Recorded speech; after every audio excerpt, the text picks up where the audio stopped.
Hello, welcome to another video.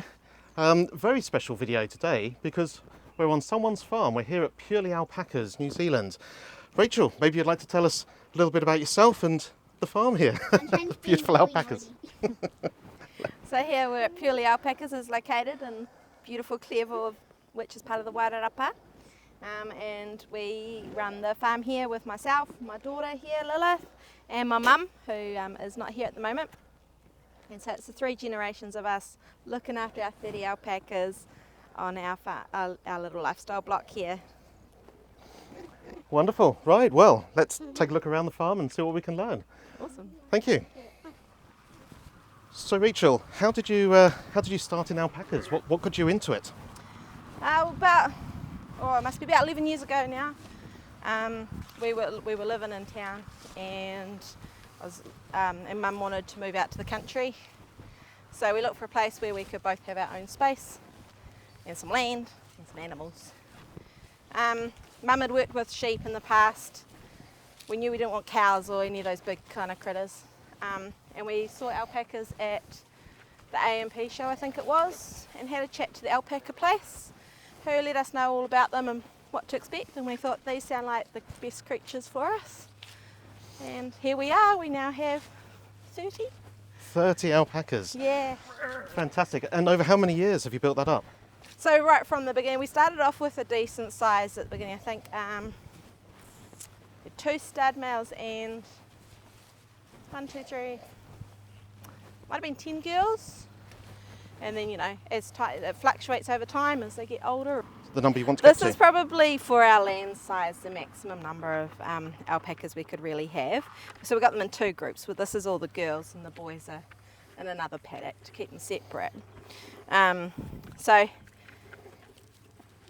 despite this kind of being where we're at, we have put some pregnant.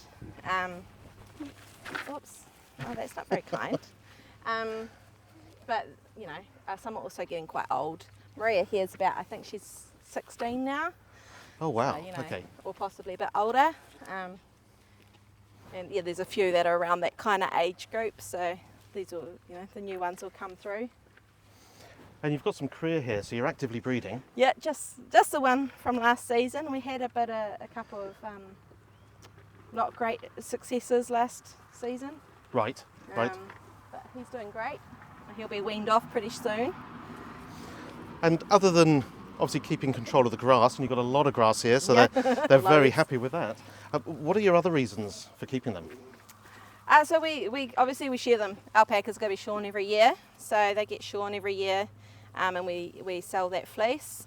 And we also do encounters or tours, so people can come and meet the alpacas themselves and get up close and personal and have a cuddle. And how do the alpacas cope with that? You see a lot of farm tours, but I mean the alpacas obviously don't mind being around you, possibly because you've got some food for them, but when they have strangers, how do they behave? There you go, find out. Oh, thank you very much. No, they're pretty good. This one here especially loves people of all kinds. This one here's the matriarch, so she's always first in to make sure she's getting the best possible feed. They're pretty good. We have a mix. We have those who are quite happy to come up and meet anyone, and then we have the ones, you can see them all the way down the back there, who are quite happy to keep their distance. So they all have their own personalities. But everyone who comes for an encounter does get a bowl of deliciousness, or some branches from some of the trees that are edible around here. So they very much associate people with. Right. So once they've had a few experiences with people with treats, they'll behave in the right way. Yeah. Excellent. And what sort of questions do you get from visitors? What sort of things are they looking for out of an experience? The number one is, do they spit? And your answer? Yes, but generally not at us. Right. Generally it's us spitting at each other, and occasionally we get caught in the crossfire, and it's usually over food. Which is why you've given me the bowl? Yeah. Right, okay. Yeah, of course. But they as you can see, they're not spitting at us, they're quite happy. Yeah, I think some of you might like some of this. And then people, sort of ask how old are they, or how long have you had them? Why is there so many different colours? Because there's like 26 colours an alpaca come in naturally. And we explain about how that's great because you don't have to dye it. You can use all these amazing colours. You can see a few of the colours around here. And it seems to be all Wakaya here. Have you Yeah, had any Suris? We purposely went for Wakaya. We decided that was the fleece type that we liked. Suris are a lot more rarer as well. They're quite difficult to get your hands on. But we loved how fluffy these guys are. Oh, they're gorgeous, aren't they? Absolutely and the gorgeous. Suris, like, they look cool with the dreadlocks. They definitely do. But we just preferred the fluffy kind of thing. Here, you're going to be mobbed now. Let's move back so they can all get in a bit of loves. It's taken you a while to get there. It's almost empty. Need to get in a bit sooner. Okay, so Alpaca Encounters, that's one of your key business areas. And you say you sell the fleece as well, so that's another business venture. Yep, so we don't turn, lots of people do ask, do we turn it into garments ourselves, which we don't, but we've started looking at actually getting out our spinning wheels and giving that a shot. And making a few items, or maybe felting, because it's really good for felting. It felts quite easily. So the full end-to-end process. Yeah, doing a bit of an end-to-end process so people can see, from the animal to the garment or the item, depending on what we make. Yes. And then earlier you had some animals that were here, and we put them onto the float, and we'll put some of that at the end of the video. Yeah. So what was the purpose there? So those girls came for a visit with one of our stud boys. Oh, there we go. Thank you. You got caught in the crossfire. So they do spit. Good, good. At each other. She was spitting at regatta over there. So yeah, they came for a visit with one of our stud males to get pregnant, obviously. Right. Okay. So stud services is another thing as well. Yeah, yep, absolutely. It is another thing. And do you sell any of your girls and boys? We do. So we recently sold 2 boys. We went for a trip up to Mercer, which is about a 6-hour drive, maybe a little bit more from here, and delivered them to a lovely lady up here called Dora. And but we do, we sell both boys and girls. Not all of them. Some of them are a bit they're going to be here for the rest of their lives because they just a bit special. Like Sunshine here is my daughter's. Is my daughter's alpaca. I bought it for her when she was a year old, and she's just adorable. She loves cuddles. Yeah, And seems very Chrissy friendly. was my first purchase, so she's probably going to stay and retire here. And beautiful colours as well. Yeah, she's always a bit of a favourite with her panda eyes going on. It's known as a rose grey, this coloration, because a mix of the brown and the white hairs. And in terms of breeding, how do you get to these colours? What have you done to arrive at these? I bought her this colour. Okay, that's I didn't create her. But the colours, there's a lot of research being done at the moment around the colours and how to achieve a colour that you're going for. So although you can try your best to aim for a colour, it doesn't always quite work out that way. right. So if I put a black boy with her, I'm more likely to get a grey, but it's not guaranteed. Okay, and you say she's rose grey, so there are certainly grey hairs in there, but it's more that sort of lighter colour that gives her the full colour name. I call it kind of a rose colour because it is kind of reddish, purpley looking in comparison to Shekel back there, who's the steel grey. So her furs are her hair things are actually a grey colour rather than a mix of different colours.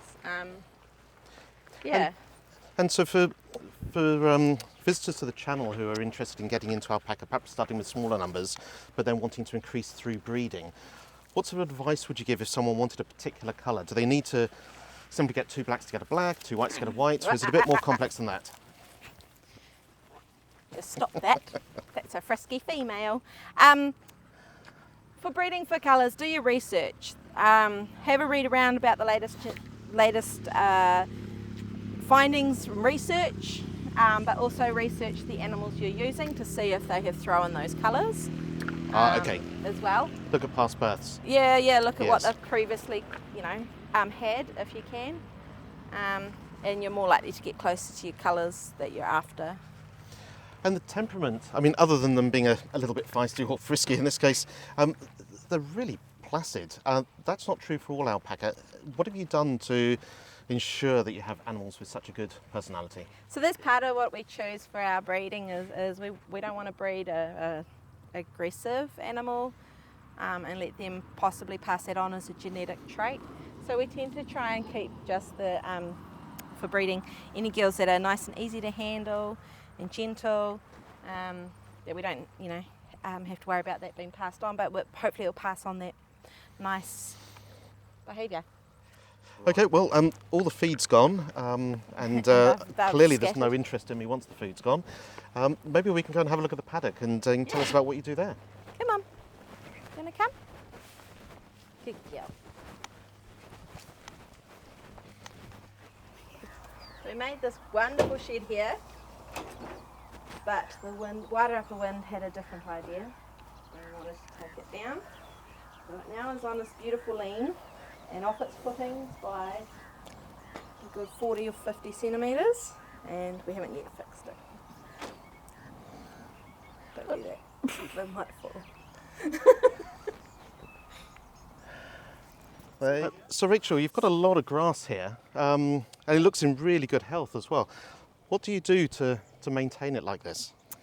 So we're very careful with our rotations. We don't let it get eaten so far down that the grass itself is struggling, especially with the way the weather is at the moment, with it being quite cold and wet. We don't want it to struggle to survive. We want it to be flourishing, because they always eat their favourite grasses first. So if you graze it too hard, their favourite grasses are going to be at the shortest and struggle more to come back, and it could be taken over by their least favourite grasses.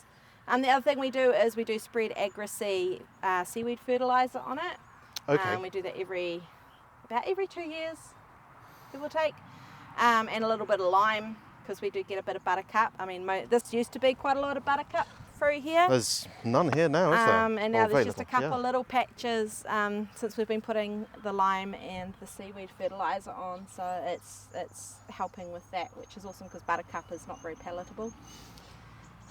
And the fertiliser really makes an immediate impact? So if you had poor quality, it would be a quick way to regenerate? Yeah, it feeds the soil, so we went with the seaweed because it was more natural. It's a slower release thing, and it sits in the ground for longer. Here they okay. Here comes the other two. Yeah, your traditional NPK stuff has, an immediate impact, but it often doesn't last very long, and it can be too much at once. We wanted something a bit more subtle. We did a soil test, and our soil and our grasses weren't too lacking in anything majorly. So we just needed something that would sort of keep the condition on it. And we chose the seaweed fertiliser, and we've noticed that it's a lot more dense. It grows a lot more happier and healthier. So it picks up from the cold and being eaten down a lot quicker. So yeah, it's great. And obviously strip grazing isn't really something to do with alpacas. It's more of a sort of a cattle kind of thing. Yeah. So what do you do? Just keep them out of paddocks and just sort of rotate them? Yeah, so we've got all our gates and stuff set up so that we can rotate them. So the girls will be moving into this paddock. We're having this long strip at the moment. To eat it down. Has been a while since it's had any animals on it, and that's the best way. You don't want to be strip grazing. Like I said, it can often eat too far down, and that's where the endophytes and stuff are for staggers, and we don't want to have animals with staggers. It's not nice for them. So you don't have to do anything to actually remove the grasses that might carry the endophytes. You just manage how much growth there is. And we don't have all ryegrass here. We're very lucky. When we came here, it wasn't like it was a dairy farm or anything where they had planted a lot of ryegrass. There's quite a mixture. If you look down at our grass and you start looking at it, you'll start seeing there's lots of different things. Like there's some plantain and there's some clover. So a bit of a mix of other weeds and stuff, which is great for the alpacas. And then we have like some faxes and some apple trees and stuff in the paddocks, so the alpacas can graze, which is much more natural. You can see behind us here, there's a camellia hedge, and they've nicely trimmed that right back as far as they can reach. The shape of it is definitely an alpaca's neck. Alpaca height and shape there. So, and all of that stuff is really good for them. It just allows them to be a bit more closer to what they're naturally supposed to be eating. And you say apples, so you can give apples to the alpacas? They're happy with that? Yeah, we got, they love apples, pears. We have a couple that like oranges. Wow. So the citrus is okay as well? It's not too sharp for them? I don't know if it's technically okay, but they didn't do enjoy them any it. harm, and we don't feed it to them regularly. It's just I happened to be eating an orange while I was in the paddock with them, and one of them came up and took a big bite out of it, and I went, oh. That's the test. So yeah, some like it. and some don't. And you don't have to remove the seeds from apples the way you would say for a small animal like a rabbit? No, the Great. level of the cyanide and stuff in apple seeds is not high enough unless you're feeding them exclusively apples. It's So a not high really enough. easy way to give them a treat. Yeah. Fantastic. Walk around with it in your pockets. And you said earlier that you give branches to visitors as well. So what sort of things do you feed? What sort of tree branch? Most common things you'll find around a farm or that are easy to grow around a farm are your poplars and your willows. Like I said, easy to grow. Often find them on farms, and you can literally break a branch off, stick in the ground, you've got another tree. The reason we give out branches is because some people are actually scared of the alpacas being right up close to them. Gives them distance. It gives them a distance so they can have the branch out here and the alpacas are over there, but they still get that connection with the alpaca, which is important as part of the encounter to have that connection. Fantastic. That's really good. Let's go on and see where the girls are now. So as I said, we had two groups. We've got our girls here who are trying to get through to that paddock down there with the gate shut. So up there right by the gate, you probably can't see it on the video, is our matriarch. So alpacas have quite a hierarchy to their herd, Okay. a matriarchal one. So there's always a lead female, and ours is Chrissy, the rose grey that we saw earlier. And she leads the way, she chooses the best food. She says when she wants to go through to a new paddock and everything. And because of this hierarchy and this fact that they're a herd animal, really you need to have a group of 3 minimum. These are your boys. Yep. You keep them separate for good reason, the reasons that you explained to us earlier. Yep. They seem to be keeping themselves in slightly different sort of groups. So obviously you have your matriarchy over the other side. But what can you tell us about the groups here and their behaviour, how they work together? So here it's more about territory, I think. The boys like to have this, they still have some kind of hierarchy, but it's also about territory. So we have 2 boys who at the moment are being allowed to mix, but quite often they're told to back off and go into their own area. It's quite nice to see them actually all joining in, which might be because we're here. But then the one who causes all the problems just is over here. So we might see some action a little bit later, and you'll see why we talk about if you're going to have pet boys, getting them weathered will stop this kind of territorial behaviour. So in here we only have one wether, the brown one. Right. And he's our uncle, so he goes in with the little boys when they come off their mum when they're first weaned, because he has no testosterone or anything like that, so he's not going to be jumping on them or trying to dominate them in any way, so it's a lot less stressful for them. So you do see a real behavioural difference once they've been weathered? It's quite different. They're usually a lot calmer. It also depends on when you do it. So lots of the behaviours you'll see in a Thai male, that can become learned behaviour. So if it's become a learned behaviour and you were to neuter them or weather them, you may still see that behaviour, but it's not going to be fueled by testosterone, so the intensity of it should drop quite a lot because there's not the testosterone for fueling it along and making it this big thing. And is the timing, the age at which they're weathered, is that relevant to the behaviour? It is better to do it, you don't want to do it too young. They need to grow out a bit. The testosterone, the hormone is there for a reason. It's to help with growing and growth plates and everything. The age at which it can be done varies depending on who you ask.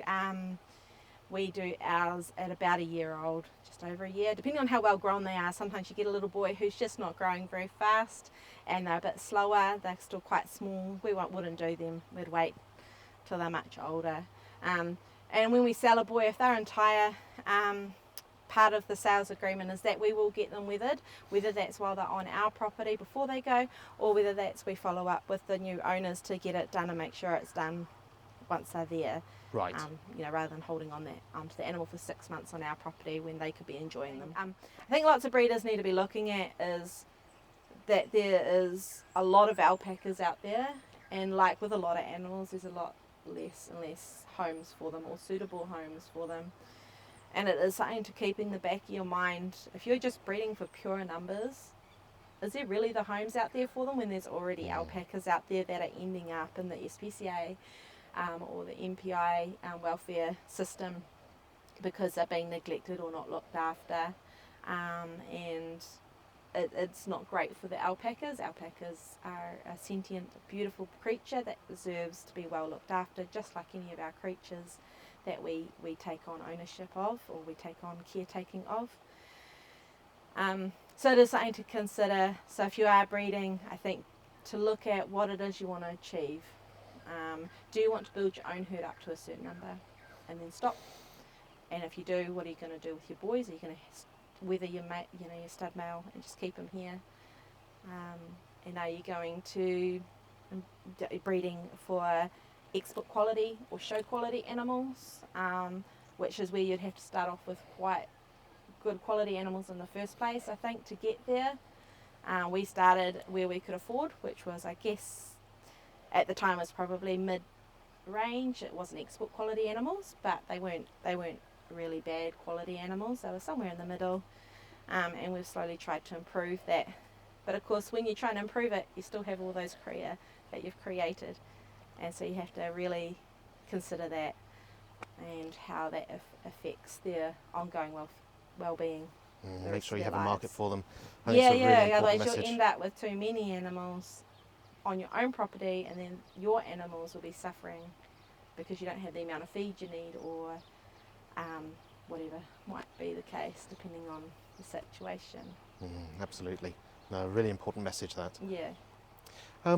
So for viewers that might be just wanting to get into alpaca, looking to make a decision, do they have maybe 3 girls or 3 boys that have been weathered? How would they make a decision? Is there anything around perhaps temperament, the care they need?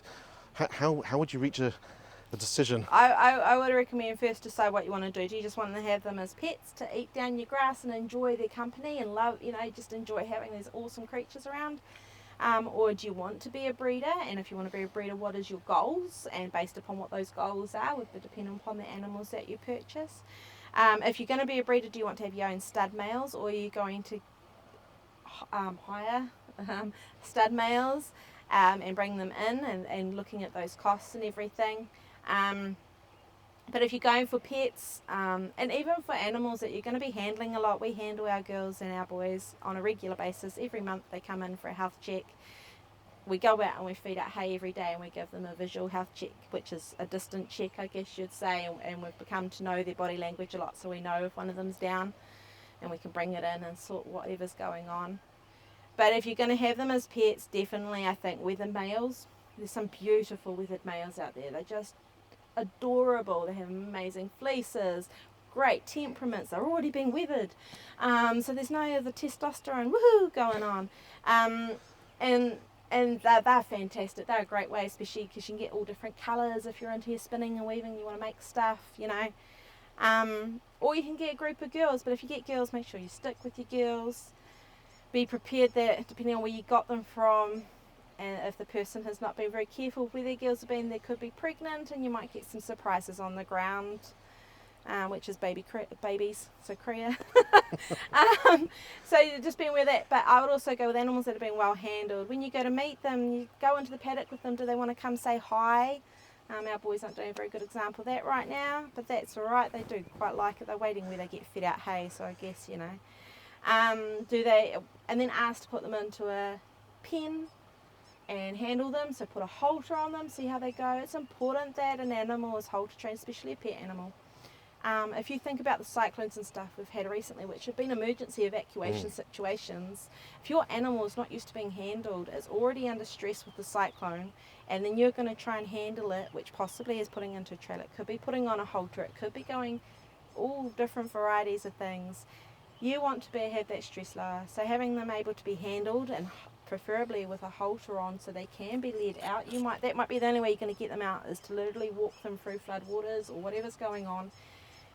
You don't need the extra stress of them not knowing what that is, and you not being able to lead them, and all of that goes on with it. So we personally feel that halter training our alpacas is an important part, or at least having them, because we have a couple who we've inherited who have really struggled on a halter. They'll wear one and you can kind of lead them. They don't like it, but we know that they'll also move where we ask them to, because we've worked with them in other ways. So if you have to get them from one place to another, absolutely halter. Yeah, so we had flooding through this paddock. Right. probably about a year ago, and the water was sort of running across the paddock. It was pretty intense, and we've got one girl who's terrified of running water. She wouldn't walk through it, and she wouldn't. She just sat down in this water, like beside the water. She had to cross it, and she was not going to move. I had to basically drag her, because it was the only way I could get her to move through that water to dry land, to where we knew she'd be safe. I mean, this was unlikely to turn into an emergency situation in the sense of being washed away, but we didn't want our animals to be in a risky situation, so we moved them to higher ground. It's fantastic to hear that you've got those steps in place. You're prepared. You know what could come, Yep. and you're making sure you know what you're going to do should it happen, because it's unpredictable these days. The weather, It is. You never the know climate. what's going to happen. I guess the cyclone has pointed that out to a lot of people, that we've had a couple of big weather events in the last 24 months. Yeah, absolutely. Okay, thank you very much. right. I think we've probably covered a lot today. Yeah. Thank you so much for giving us your time. No worries. It's been brilliant. I'm sure the viewers would have got a lot of value out of this. Yeah. So And thank you hopefully for, we can see them one day. yes, absolutely. So Purely Alpacas, New Zealand. You've got your website. We'll put all the details at the bottom of the video. So come and have an alpaca experience here. It's just incredible. You'll meet so many wonderful alpaca, and of course the alpaca owners as well. So And we're all here. We want to make your experience special. We want you to connect with our alpacas, hear about them, ask questions. We want people to learn about these creatures and just how wonderful they are. Yeah. wonderful. Thank you very much. You're welcome.